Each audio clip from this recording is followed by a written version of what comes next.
The majority of my sports card business revolves around getting raw cards graded with PSA. Although I still think that's the way to go to add the most value and be able to make the most profit in this hobby consistently, I definitely have some concerns with what PSA does. I've mentioned some of these in the past throughout my videos, but some of these issues are causing me to reach a boiling point, so I wanted to come on here and address the things that I believe are unacceptable. Starting with the sneaky centering change that happened a couple months ago, I found out about this on one of my live streams when I was buying raw cards to grade live and evaluating centering. So a lot of cards by me and others were purchased after the standard was changed without the buyer knowing about that.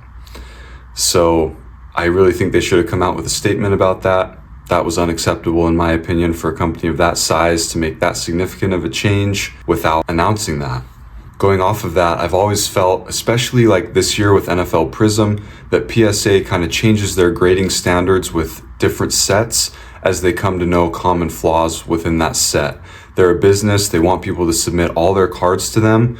So if Prism's not grading well, they'll move the goalposts, so to speak, or at least that's what it seems like they're doing in my experience, in order to get more of those cards submitted.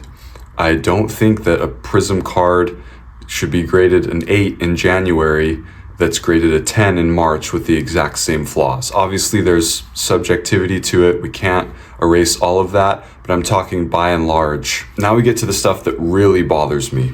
PSA just increased their turnaround times on value bulk orders from 45 to 65 days. At least they made a statement about it this time, so good for them for that, I guess. But my issue here is this is the most important time of the year to be getting cards back from PSA, getting them submitted and getting them back quickly. Of course, their volumes of submissions are going up. Of course, they can't always anticipate that. That's fine.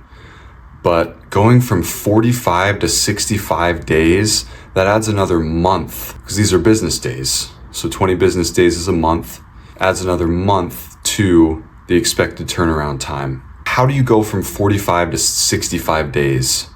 In my opinion, they should have been making announcements incrementally, changing these days incrementally as they were realizing that they had another backlog or whatever the case was. Go from 45 to 50. Increments of 5 are a lot more acceptable. It affects everyone who does stuff like this, adding an extra month to submissions. That means people that are buying raw cards right now with the intention to pool them and submit them at the end of this month aren't even going to get them back by the national, most likely. So good on them for announcing it, I guess. And if they do, like, it's better to announce it than not to. But this is just unacceptable for a company of their size to be waiting this long to announce a 20-day increase in turnaround.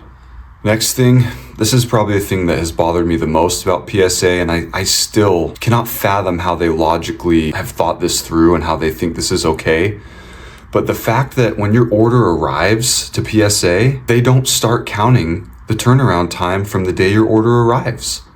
It could be a month, 2 months before it enters research and ID, and those days do not count towards those 65 business days. I don't see how they can justify that in their mind, that they're turning orders around in 65 days when really it's likely going to be 100 days plus for a lot of these orders. I would honestly rather have them up the business days even more and guarantee that that would include the time that they arrive to the time that they're entered into the system. 85 business days or whatever. At least it's a little bit more transparent. Right now, they've given themselves the out of just, okay, we can just let these sit as long as we need to. We don't need to enter them yet because the business days don't start until they're entered. And of course, even the 65 business days aren't guaranteed or whatever. They give themselves that out as well. But I just think PSA has smart people leading them. And they've been dealing with this problem for years. The problem of, ebbs and flows, increased demand. I just don't see, I don't know where the disconnect is at this point. It's been super long. Nothing's changing. They say they're implementing new technologies. They say they're increasing their team members. They're, building new locations or whatever. But the core of their issue is not improving, at least on a large scale. Something has to be done about that. obviously PSA has increased demand for a reason. They offer a service that no one else can offer in the hobby. And there's a lot of nuance to that. A lot of that is driven by collectors, investors, flippers who prefer the PSA slab. And that's a difficult thing to change on a hobby level, switching to a new gold standard grading company, so to speak. But again, no real answers have come, no real accountability, it seems like. A couple other things that I wanted to mention, and I'll try not to drop the hammer too hard on these things. I don't have any evidence or proof or whatever about these things, but these are just speculation on my part. Obviously, PSA has recently started their consignment service, their vault service, where they'll auction cards for you once they're graded, which I think, at face value is a good service, and I've heard good things from a lot of you guys who have messaged me about it. I've intended to try it out, but I wonder if that's sucking up a lot of the resources that PSA has, because that is obviously, a high in demand service.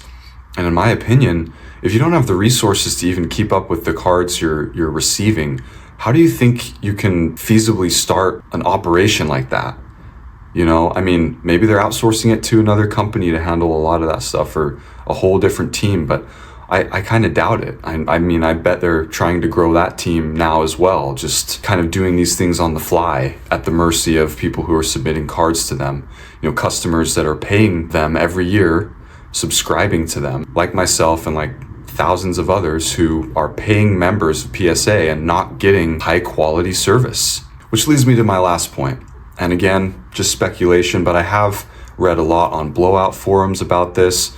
The new GameStop stuff. Obviously, that's increased demand with PSA even more than they expected.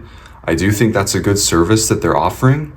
What I don't understand is how GameStop orders seem to be having a quicker turnaround time than PSA members' bulk orders. I don't understand how that is a thing. What's the point of even offering a membership if you're just gonna put those things to the back of the line anyway? Why not just submit with GameStop, right? It's a cheaper membership anyway. So again, these things, in my opinion, are just unacceptable on the part of PSA. People's cards are sitting there for extended amounts of time, losing value in most cases. And while PSA just seems to be, twiddling their thumbs, what new markets can we get into, instead of focusing on their core competency of grading cards, grading them accurately and grading them well, and getting them sent back in a timely manner. That's what they're being paid to do, and they're not fulfilling that purpose up to a level of acceptability according to their customers. I hope they get this figured out soon. Again, like it or not, they offer a value add that no other grading company can currently offer. But if they keep acting like this, it's possible that could change down the line. So anyway, a bit of a different video today. Just had to get on here and share my thoughts. Some of you guys have asked me what I think about it, and I want to be transparent and honest. Of course, I use PSA and I appreciate the service that they do offer, but I also want to share my honest opinions with you guys about what I think is going on, and these are my opinions. So thanks for watching. Hope for better news in the future, and we'll see you guys next time.